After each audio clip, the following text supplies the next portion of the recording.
go back to Daniel, he had something that he had the black book concept that I think is super smart, because Daniel, he had like 1,000 ideas all the time, and he was really a multi-talented person, but he had this black book by his bed always when he was going to bed. So I don't think actually he had more ideas than the average person. I just think he worked more on thinking about them and also remembering them, and that's what the black book by his bed was all about.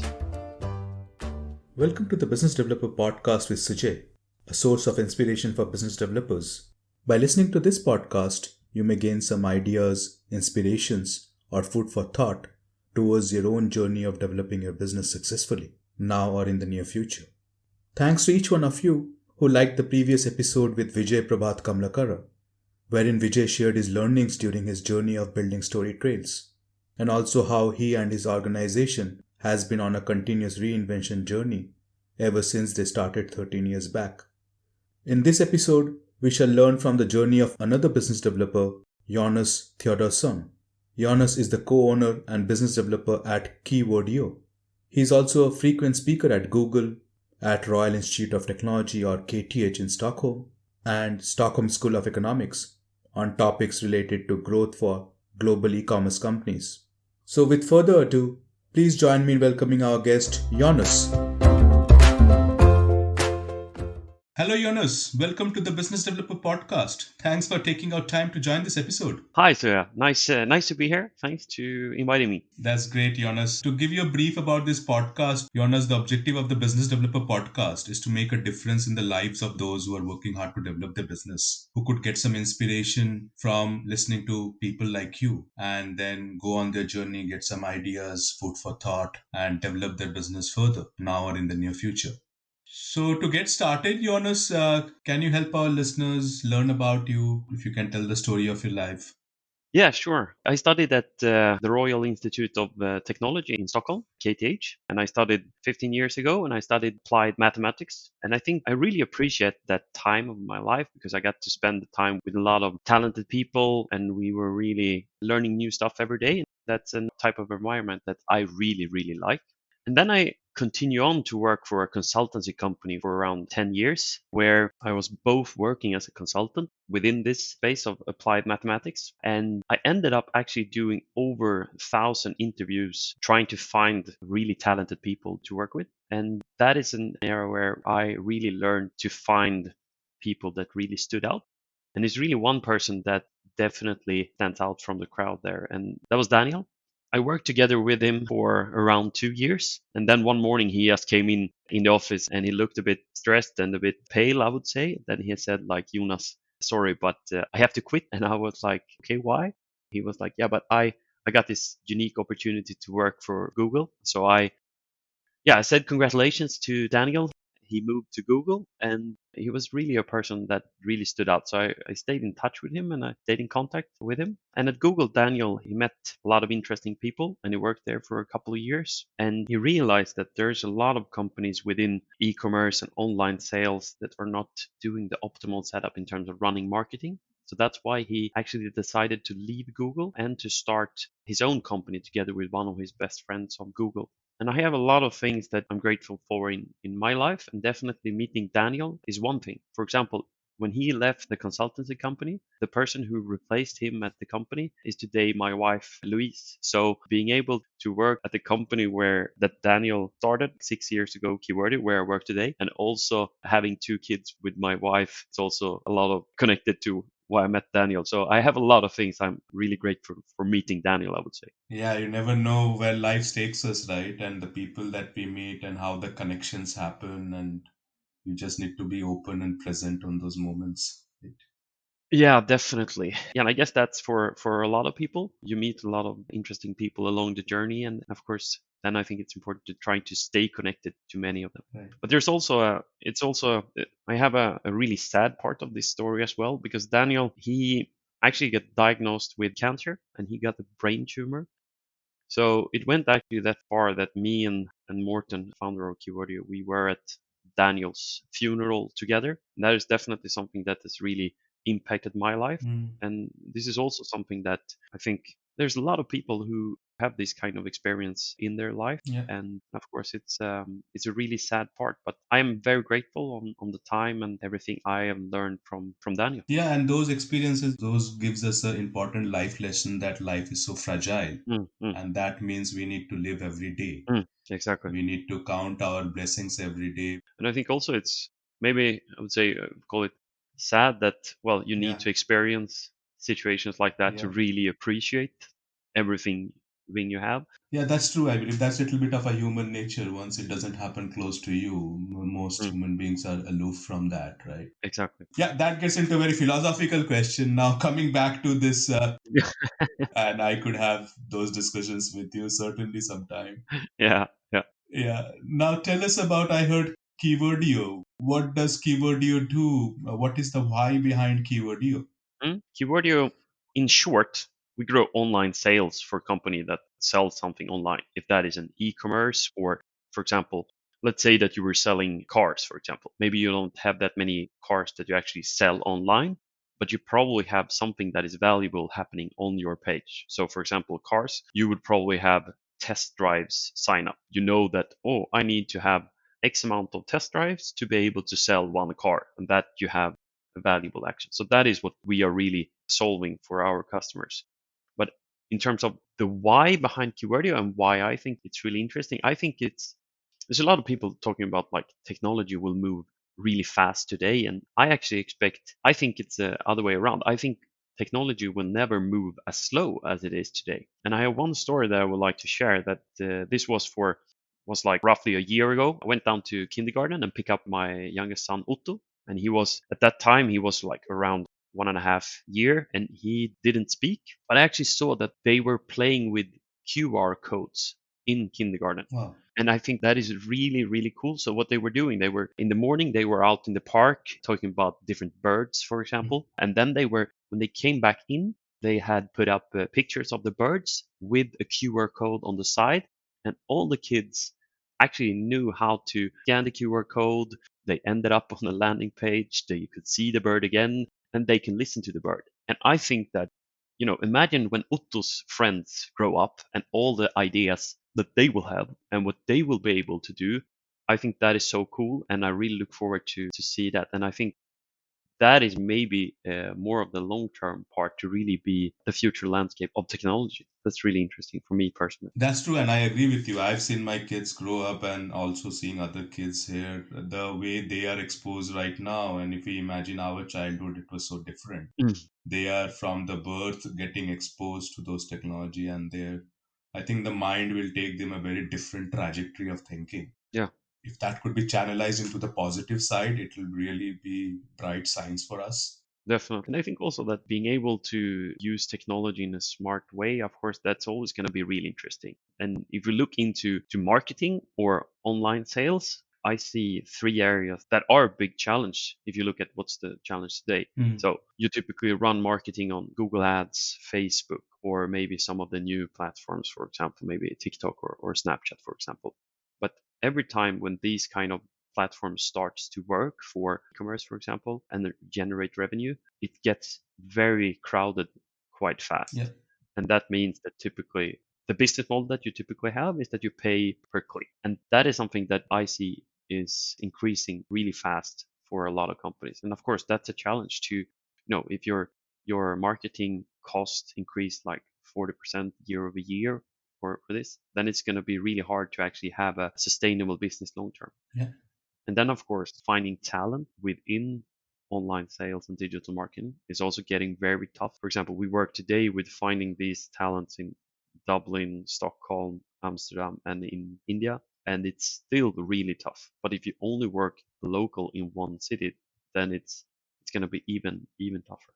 Mm. So combining that with more marketing places and price comparison sites like Amazon or Price Runner, then I think there's a lot of people looking at e-commerce from the side and saying, okay, that looks great, looks like this is just booming, it's easy. But I think it's really hard. And the e-commerce entrepreneurs that I know, I think they are doing an amazing job, and it's really tough to fight this marketing spend is increasing, find any compass that you need, and also, of course, battle for your margin of your product. So that is really the core of the why we work with Keywordio and what we are trying to solve.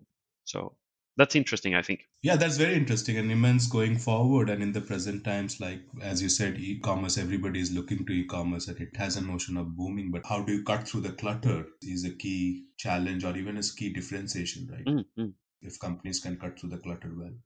yeah, yeah, definitely, definitely. So, Jonas, you have been in this business developer journey with Keywordio for some time now. So, in the journey that you have had till now, and for the benefit of the listeners who are mostly business developers, Mm. can you share some highlights of your journey others could learn from? Yeah, of course. And I think bring it back to the start, like where I said I personally really appreciate, and also what I learned during doing these like 1,000 interviews for during 10 years, it's really to work with extraordinary people. Mm. And that is something that me and Mortar, who is the CEO for Keywordio, something that we speak a lot about, that we work so hard trying to work with these extraordinary people. And that is really what gets me going in the day. Like if I know that I have a full day with meetings with these kind of people, of course that will be really inspiring for me. And of course, if you look into stories that I'm really proud of, for example, a couple of months ago we got named the best employer in Sweden, and I was really surprised because we are 35 employees with offices in Dublin, Stockholm, Amsterdam, and in India. And being named that, I think that is really cool, and I'm super proud to get named that. But working with extraordinary people, I think that is the start of everything for us. True. Congratulations on that. That's a significant achievement. And business is all about people. Yeah. That's a key thread coming through this podcast episodes, the guests coming in here. It's we are in the business of working with people, right? Mm. And engaging and getting the best out of people. And on the other side, also customer side, there are people sitting there. Yes. So you need to have a very high level of emotional intelligence as business developers. Definitely, definitely. And then, of course, when we see that our clients are successful, is also something that really inspires me. So, for example, Hmm. Van Bruven, which is one of our customers, they sell jewelry online, and it's an amazing company from Borås, and we have worked with them for a year now. And they just won the e-commerce of the year in Sweden, which I think is really cool because e-commerce it is big in Sweden and there's really high competition in this space. And they are just amazing on really focusing on taking care of the customers and give them an amazing experience. So working with companies like Van Brun, it's yeah, that's really cool. Great. And then maybe if I look into like what I would like to share something as a business developer, I would definitely say that go back to Daniel. He had something that he had the black book concept that I think is super smart because Daniel he had like 1,000 ideas all the time, and he was really a multi-talented person, but he had this black book by his bed always when he was going to bed. So I don't think actually he had more ideas than the average person. I just think he worked more on thinking about them and also remembering them.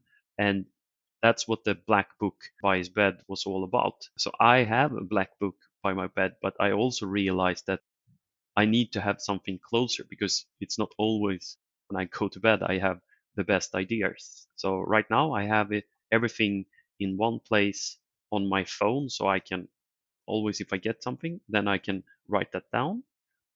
And it's easy to share with people, and it's also easy to search to remember because like my memories is not as good as it should be. So I think the black book concept to bring everything in one place so it's easy to search and share and keep working on ideas, I think that is an important part for everyone. I think that's so interesting. I would really take that as a learning here, Jonas, and maybe try to develop my own black book. Yes, we all, as you rightly said, we all get ideas, but hardly we capture those. Mm, And those ideas actually is a good repository for us, gets us keep thinking. mm. And then we should take time to read those and go through those and not just be in the motion of life doing.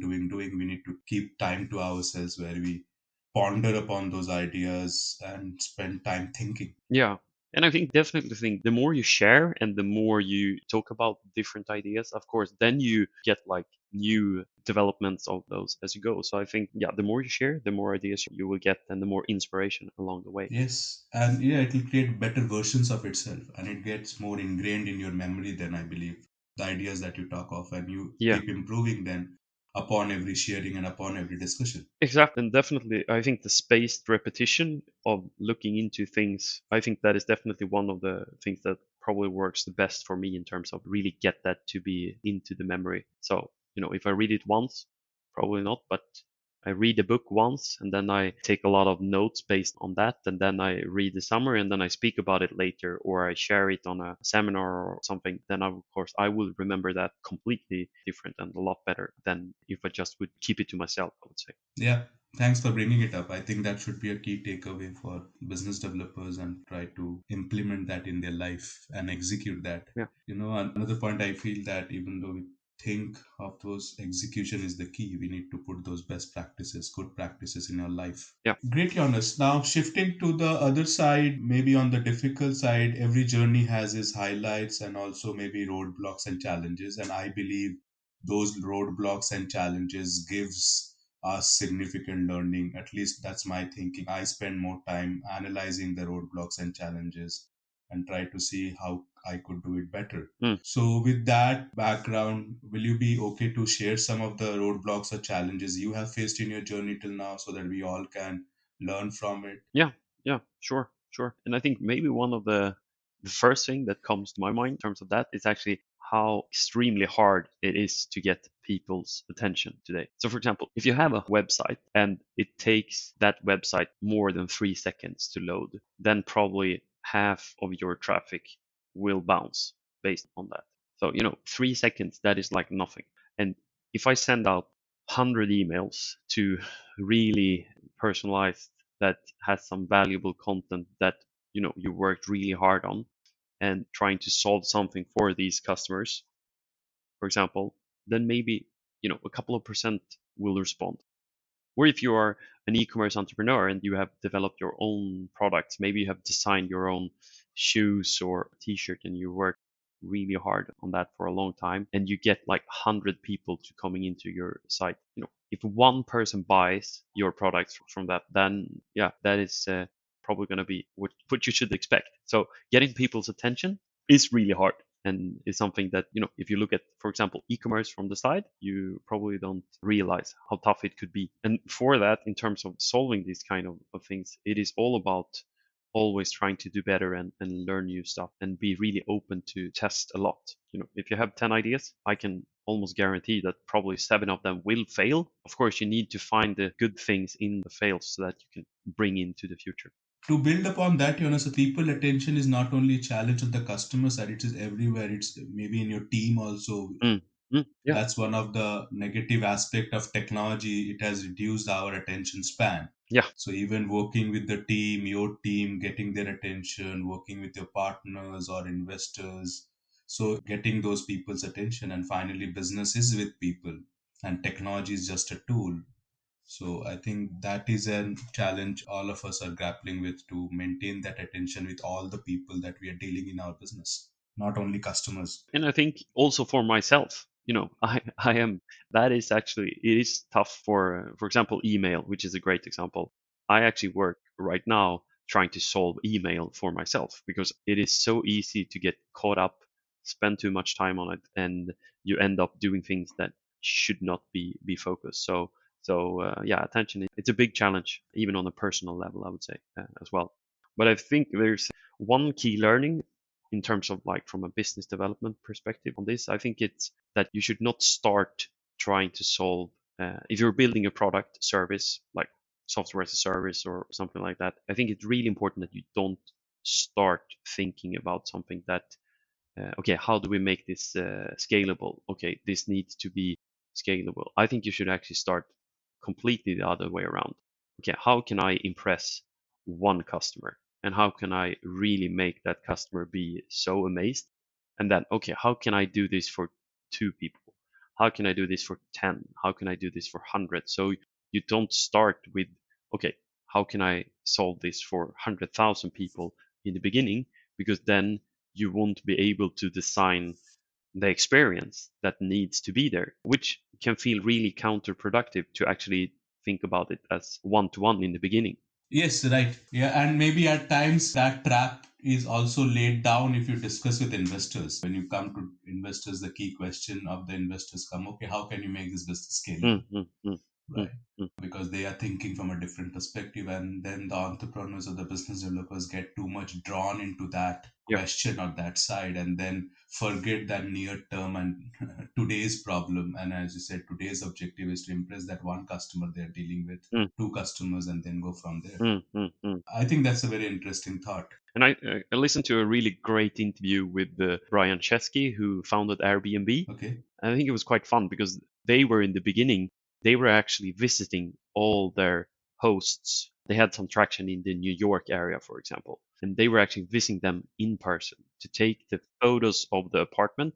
But they said they were going to take the photos, and of course they did that as well. But the whole purpose of that was actually to speak to their customers, speak to their hosts, trying to really, okay, why are they using Airbnb? What is important for them? How can we develop our service better? And if you look at Airbnb today, you would never think that that is okay. It all started with handcrafted experience, really personal one-to-one.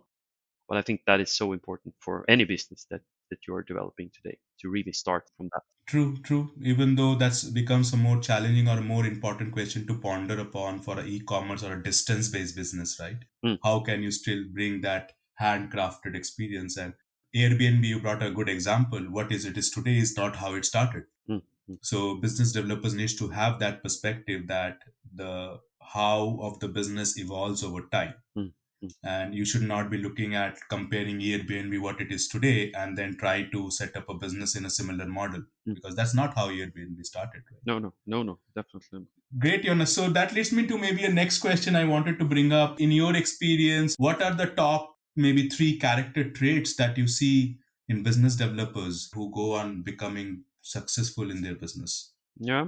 So if I look at my kids, the Otto and Sigrid, I really would like to, if they would see you're going to school and you get grades like, for example, pass or fail, which I think is crazy that we actually give pass or fail grades. We should give the grades pass or not there yet, Hmm. because if you get the grade fail, you will only go around in life and be afraid of failing, which I think is such a mistake that we're training our kids to be afraid of failing. I think we should train our kids to be feeling like, hey, I'm on a journey here and it's all about learning. So if Sigrid and Otto would see, like, when they start to get grade in school, that I'm on the way, I'm learning. That is something that I would be really happy to see. So that is, I guess, what you call a growth mindset, to really look at everything you do and then, okay, what did I learn from this? And what can I do better? So I would say that is probably the first thing I would point out. The second thing would actually be to, how do you talk to your users, like with Brian Chesky, for example. Do you actually go and visit your customers?